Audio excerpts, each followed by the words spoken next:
Hey doc, Hi. you got a minute? Yeah, sure. Doc, ये young patients में bone pen और fatigue देखने को मिलता है. Is it because of deficiency of something?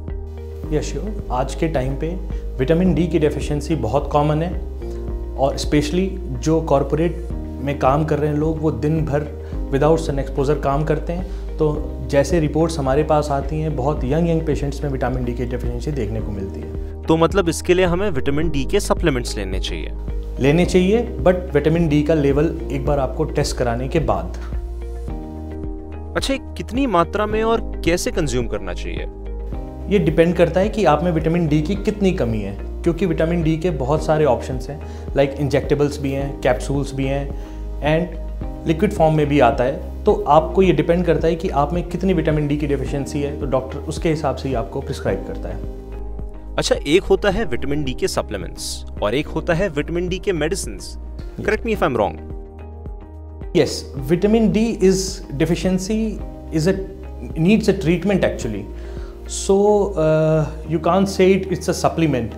क्योंकि विटामिन डी डेफिशिएंसी की वजह से बहुत सारे कॉमन प्रॉब्लम्स जो हम डे टू डे लाइफ में फेस करते हैं, लाइक शाम के टाइम पे आपके पैरों में दर्द होना, शरीर में दर्द होना, बहुत जल्दी थकान लगना, आपकी हड्डियों में रात के टाइम पे पैर दर्द करते हैं, आपको लगता है जैसे कि आप में खून की कमी हो या और कोई चीज़ हो. आप बहुत सारे टेस्ट करा लेते हैं लेकिन उसमें कुछ निकल के नहीं आता और आप दिन भर रेस्टलेस रहते हैं.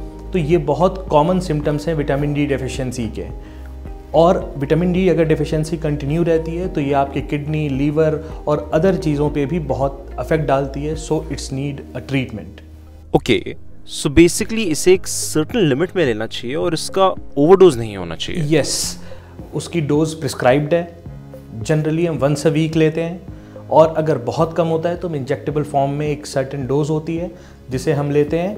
लेकिन vitamin D toxicity is very dangerous, specially अगर पेशेंट ओवरडोज ले लेता है. जनरली क्या होता है, लोग विटामिन डी के टेस्ट कराते हैं और सप्लीमेंट्स डेली बेसिस पे लेने लगते हैं. तो vitamin D toxicity is a serious concern. उसमें आपको severe drowsiness, abdominal pain, vomiting, diarrhoea and sometimes it can lead to the very serious conditions also. Sun कितना इफेक्टिव होता है when it comes to overcoming vitamin D deficiency? Sun is a main source for vitamin D. और आज के time पे हमारे पास वक्त नहीं है कि हम सूरज की रोशनी को 10 मिनट दे सकें.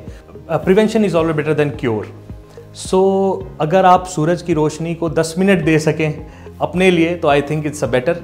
और ये डील भी काफ़ी अच्छी है कि आपको सप्लीमेंट्स ना लेनी पड़े और आप 10 मिनट सुबह सुबह आप सूरज की रोशनी में आप टहल सकते हैं, अपना वक्त दे सकते हैं. तो आप विटामिन डी डेफिशिएंसी से ज़रूर बचेंगे. मैं ये रूटीन हर सुबह ज़रूर ट्राई करूँगा.